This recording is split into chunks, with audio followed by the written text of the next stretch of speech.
As-tu déjà désespérément voulu apprendre quelque chose, mais peu importe à qui tu demandais, peu importe le cours que tu suivais, le savoir ne s'imprimait jamais en toi? Peut-être as-tu essayé d'apprendre à travers des livres, mais les mots te semblaient vides. Peut-être as-tu trouvé des experts, mais leurs conseils ne résonnaient pas en toi. Ou peut-être es-tu passé de professeur en professeur, d'atelier en atelier, toujours en quête, sans jamais trouver ce dont tu avais réellement besoin. Si tu as eu l'impression que la bonne guidance était toujours hors de portée, cette histoire te montrera pourquoi. Car il existe une vérité ancienne que la plupart des gens découvrent trop tard. Le professeur n'apparaît pas quand tu le veux, il apparaît quand tu es prêt. Reste avec moi jusqu'à la fin. Cela pourrait changer la manière dont tu vois toutes les épreuves que tu as traversées. Dans une ville animée où tout le monde semblait courir après le succès, vivait un jeune homme de 26 ans nommé Jack. Jack était intelligent, ambitieux et avide de connaissances. Mais plus que tout, il voulait maîtriser l'art du business, construire quelque chose de significatif, créer le succès à partir de rien. Il avait lu tous les livres sur l'entrepreneuriat. Son étagère était remplie de titres. Il avait surligné des passages, pris des notes, mémorisé des citations. Mais lorsqu'il essayait d'appliquer ce qu'il avait appris, rien ne fonctionnait. Il assistait à des séminaires où des entrepreneurs à succès prenaient la parole. Il payait des cours en ligne donnés par des experts. Il avait même engagé un coach pendant 3 mois. Pourtant, chaque conseil lui semblait générique. Chaque stratégie lui paraissait déconnectée de sa réalité. Les livres parlaient de principes, mais Jack n'arrivait pas à les transformer en action.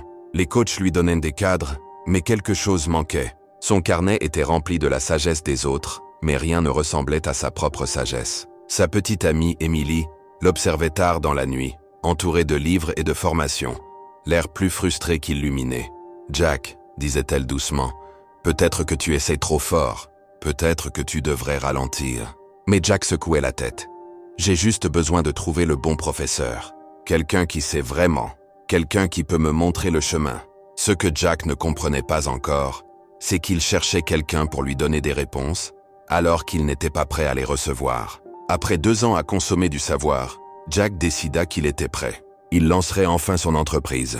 Il ouvrit une boutique en ligne. Il suivit chaque stratégie des livres. Il appliqua chaque tactique des formations. Il travailla 18 heures par jour, porté par le café et la détermination. Mais en moins de 6 mois, l'entreprise sombra. Les ventes étaient irrégulières, les fournisseurs peu fiables. Les stratégies qui fonctionnaient pour les autres échouaient pour lui. L'argent avait disparu, les dettes augmentaient. Un soir froid de novembre, Jack était assis dans son petit appartement, fixant la pile de livres de business qui lui avait promis le succès. Sur son écran, 12 visiteurs, 0 vente. Il avait tout fait comme on le lui avait dit, et il avait échoué. La colère remplaça l'ambition. Il lança un livre contre le mur. « Qu'est-ce qui ne va pas chez moi ?» cria-t-il dans la pièce vide. « J'ai tout lu, j'ai tout appris. Pourquoi ça ne marche pas ?»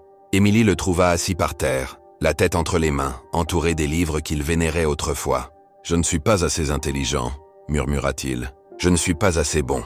Peut-être que ce n'est tout simplement pas fait pour moi. » Elle s'assit à côté de lui en silence, ne sachant pas quoi dire, car elle voyait quelque chose que Jack ne voyait pas.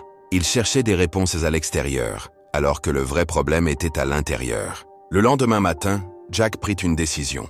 Il ferma son entreprise, retourna ce qu'il pouvait de son stock, accepta la perte, mais surtout, il cessa de chercher. Il arrêta d'acheter des formations. Il arrêta d'assister à des séminaires. Il arrêta de lire de nouveaux livres de business. Il était trop fatigué pour continuer à essayer, trop brisé pour faire semblant d'avoir les réponses. Et dans cet abandon épuisé, quelque chose changea. 3 semaines après avoir fermé son entreprise, Jack travaillait dans un café pour rembourser ses dettes. Ce n'était pas prestigieux, mais c'était un travail honnête. Pour la première fois depuis des années, il ne pensait pas à des stratégies ou à des frameworks. Il était simplement présent. Un mardi après-midi calme, un homme plus âgé entra, peut-être dans la soixantaine, portant une veste simple et un carnet en cuir usé. Il commanda un café noir et s'assit près de la fenêtre. Jack lui apporta son café. L'homme sourit et dit « Merci. Vous le préparez avec attention. »« Ça se sent. » Jack fut surpris. « Ce n'est que du café, répondit-il. »« Non, dit l'homme. Rien n'est juste quelque chose quand on lui accorde de l'attention. » Quelque chose dans sa façon de parler fit s'arrêter Jack. Ce n'était pas profond, ce n'était pas compliqué, mais c'était vrai. Au fil des semaines suivantes, l'homme devint un habitué. Toujours la même table, toujours la même commande. Et peu à peu, ils commencèrent à discuter. Il s'appelait James. Il avait possédé 3 entreprises prospères au cours de sa vie et avait pris sa retraite 5 ans plus tôt. Mais il ne parlait jamais de son succès. À la place, il posait des questions à Jack. « Pourquoi voulais-tu créer une entreprise ?» demanda-t-il un jour. Jack répondit d'abord avec les réponses habituelles. « Pour réussir, pour gagner de l'argent, pour être libre. » James hocha la tête mais ne dit rien. Il le regarda simplement, avec des yeux patients et lucides. Jack se sentit mal à l'aise sous ce regard. Alors il recommença, plus profondément. « Je voulais prouver que j'étais intelligent, que je n'étais pas moyen, que je pouvais construire quelque chose d'important. » « Ah, dit James doucement. « Donc ce n'était jamais vraiment à propos du business. C'était à propos de toi. » Le lendemain, James apporta 2 plantes dans de petits pots. Il les posa sur la table entre eux. « Regarde-les, dit-il. L'une était verte et luxuriante. L'autre peinait à survivre. Ses feuilles jaunissaient. »« Quelle est la différence ?» demanda James. Jack les examina. « La plante en bonne santé a une meilleure terre, plus d'eau. »« Regarde de plus près, » l'encouragea James. Jack remarqua que la plante saine avait des racines profondes, visibles à travers le pot transparent. La plante fragile avait des racines superficielles, enroulées près de la surface. « Cette plante, » expliqua James, « essaie de pousser vers le haut avant d'avoir poussé vers le bas. Elle veut être grande avant d'être stable. Même avec de l'eau et du soleil, elle ne peut pas se maintenir. » Il regarda Jack. « Tu étais comme cette plante. Tu essayais de développer une entreprise avant de te développer toi-même. Tu lisais des stratégies avant de comprendre tes propres fondations. Tu cherchais des professeurs pour gagner de la hauteur, alors que tu avais besoin de racines. » Quelque chose se fissura en Jack, pas douloureusement, mais comme de la glace qui se brise au printemps. Chaque personne de qui tu as appris, poursuivit James, avait une vraie sagesse. Les livres étaient précieux, les formations utiles, mais tu n'étais pas prêt à les recevoir. Tu consommais du savoir pour éviter de te confronter à toi-même. Tu voulais que quelqu'un te dise « Fais les étapes 1, 2, 3 et tu réussiras ». Mais la vraie maîtrise ne vient pas du fait de suivre des étapes. Elle vient de la compréhension des principes. Et on ne peut pas comprendre les principes quand on fuit soi-même. James se pencha en arrière. L'élève qui est prêt ne cherche pas un professeur. L'élève qui est prêt apprend de tout. Le professeur n'apparaît pas de l'extérieur. Il a toujours été là.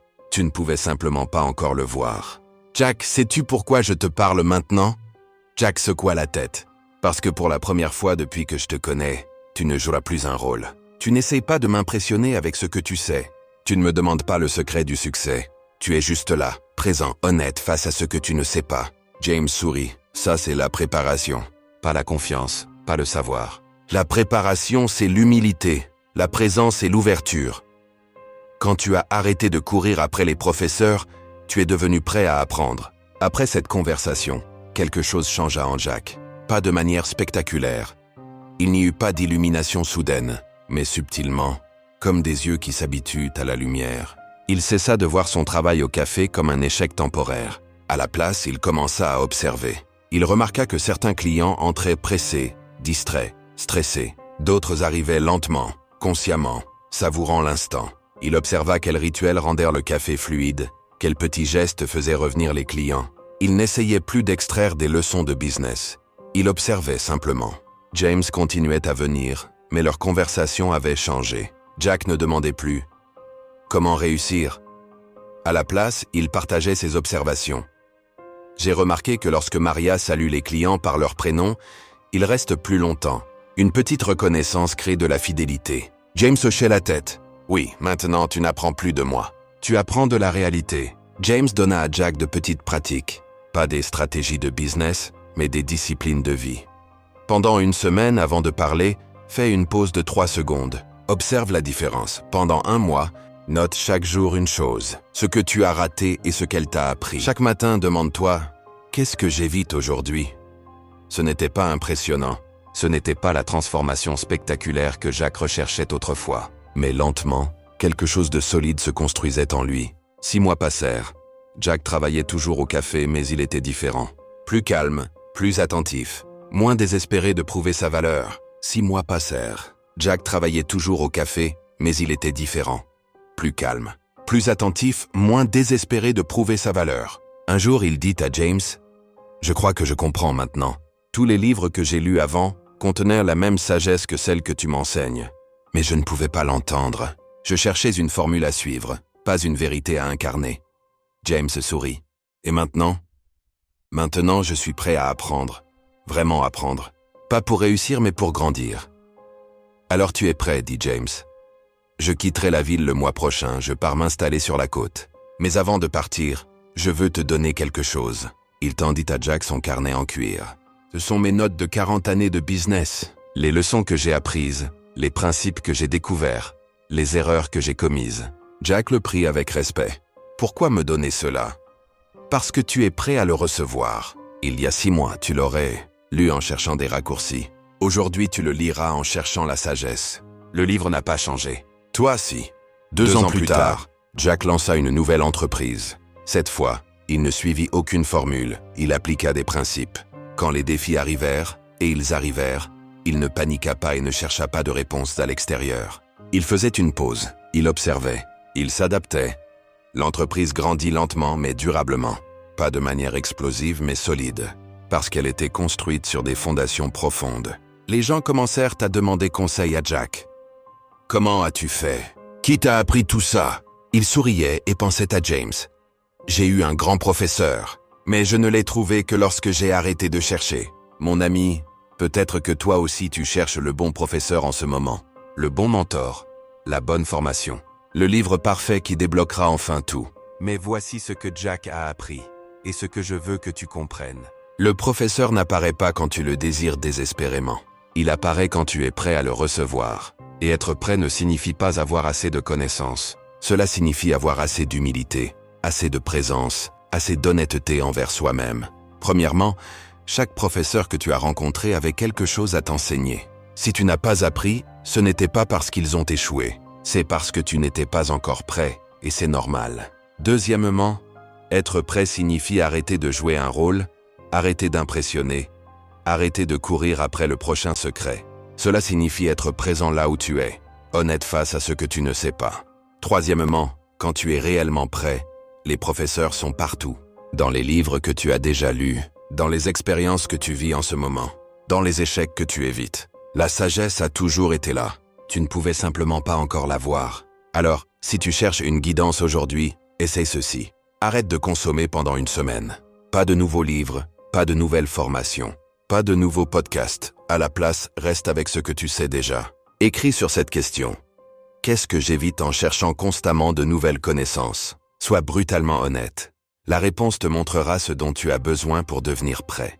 Car voici la belle vérité. Tu n'as pas besoin de trouver le professeur parfait. Tu dois devenir l'élève parfait. Et l'élève parfait est simplement quelqu'un de prêt, humble, présent et ouvert. Si cette histoire t'a aidé à voir quelque chose que tu devais voir, partage-la avec quelqu'un qui cherche encore. Parfois, le bon message au bon moment peut tout changer. Jusqu'à notre prochaine rencontre, souviens-toi. Arrête de chercher à l'extérieur. Commence à grandir à l'intérieur. Le professeur apparaîtra quand tu seras prêt, et tu es plus proche de l'être que tu ne le penses.